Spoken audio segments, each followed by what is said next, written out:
So now it's my pleasure to introduce to you Guy Gal, who I met for the first time last night. He shared a story with me that when he meets people, people are kind of confused. First of all, there's only one of them, and he's a guy, because he's got two names, Guy Gal. Welcome to our stage, and Guy's going to be talking to us about We Are All Media. I'm on. Hi, thank you. So my name is actually Guy Gal. It's a real name. It's a first and last. If you're curious about why that is and what my parents were thinking, we can talk about that when we go to the bar. My topic today is We Are All Media. And what I mean when I say that is that each and every one of us has a set of relationships to other people in our lives who we influence with our actions, our thoughts, our perspectives, and our points of view. And so my story really begins about 4 years ago. I was 3 years into building a very successful business. Financially, we were doing very, very well, but I was quite miserable. In fact, I was very unhappy, and I was waking up every day with a frown on my face. And I came to realize that the reason for that was because I wasn't meeting any new people. So I was working internally, doing 80 hours a week, and completely in my own world, in my own silo. And I've always believed that there is just this one life to live. And I convinced myself that I could do anything to make money and make as much of it as I wanted to, but I could never use that to buy back time that wasn't well spent. And I didn't want to let any other days go by. So I made the hardest decisions I've ever had to make, and I walked away from my partnership. My partners were actually incredibly surprised. They just did not see it coming, and it was hard for all of us to really come to terms with it, but intuitively it felt right. It really did. And so shortly thereafter, I signed up for Twitter, and I was a Facebook early adopter. I remember when Zuckerberg's face was still a logo, and I always thought that was enough. But when I signed up for Twitter, I realized that there was something really interesting about Twitter that Facebook just didn't have. Whereas with Facebook, I was interacting, engaging, and talking to people that I already knew, had already qualified, was acquainted with. Twitter was a place where I was meeting brand new people and incredible people. And to that effect today, I've met some amazing individuals. And so it's consistent with that. But life is often a paradox. So, you know, there can be no life without death, no sad without happy, no dark without light, and of course no love without hate. And as much as I loved Twitter for allowing me to invest 80 hours into my new company that I was now building while still maintaining some semblance of a social life and meeting new people, what I really disliked about it was the nature of the discourse. And that's still a beef of mine today. And that's because I felt that everyone agreed on everything. That there was too homogenous, it was too groupthink. There wasn't enough controversy. And so meeting people from Twitter in real life, I was expecting them all to share that very homogenous perspective. But the truth of the matter was that when I met someone in real life, they were much different than their online personality alluded to. They were very opinionated and substantial and had points of view, and we had great conversations.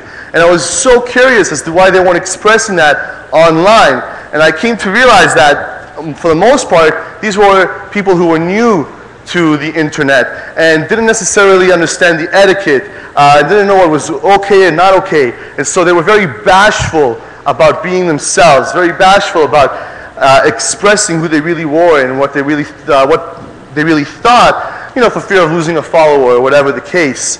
And so that was a brand new experience for me, because the internet that I grew up on was a lot different. 15 years ago, when I first came online and used Telnet to have my first chat in a bulletin board, there was a very thick line that separated my offline and online personalities. My parents had no idea that I was upstairs in my room hacking into other people's computers for fun. My friends had no concept that I was a competitive StarCraft player who used to skip school to come home and get in games. They just didn't know that. It was a very, very thick line. And then all that changed. All that changed about 6, 7 years ago when Facebook localized the internet. Because what Facebook did was quite revolutionary. They actually compelled all of us here in this room today to volunteer our personally identifiable information.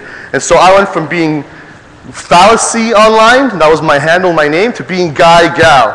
And that was a coming of age for me. And for a lot of my online friends who were all of similar age, were all in high school at the time. When we're all in high school at the time. And so it was quite an interesting experience.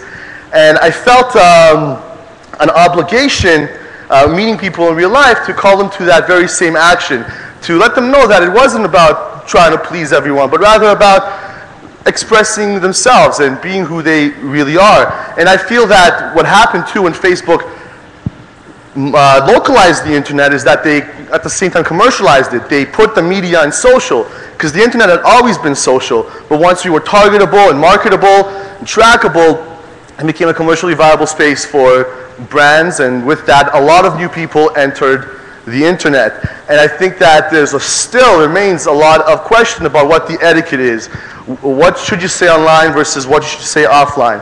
And I'm of the opinion that the line now has really blurred between offline and online because of that. And in fact, the line, I think, has completely disappeared. Offline and online are no longer separate. In fact, they have now become inline, and it's just one in the same. And I think that as a digital community, as early adopters, all of us, we really have a responsibility to empower and encourage people that we influence to really express who they are. And I think we do that by setting an example, by not being afraid to disagree, by not being afraid to express ourselves or open people up to our more personal experiences, to existing online the same way we exist offline, and really extending that experience, right, and really becoming more than what we are. And I think that we in this room actually have an obligation. We have an obligation to influence the people that we are connected to buy in to that idea, to come to terms with the fact that there is no offline and online. It's all inline, and you should be who you are in one place the same as in the other. So I think, of course, that ultimately that starts with us being who we really are. And that's something that I've had to deal with myself and question, am I actually living up to my own expectations?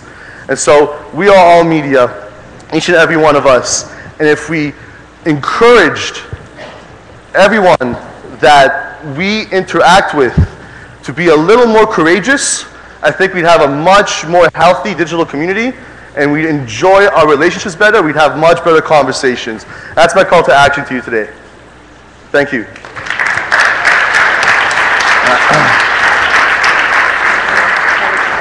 Thank you.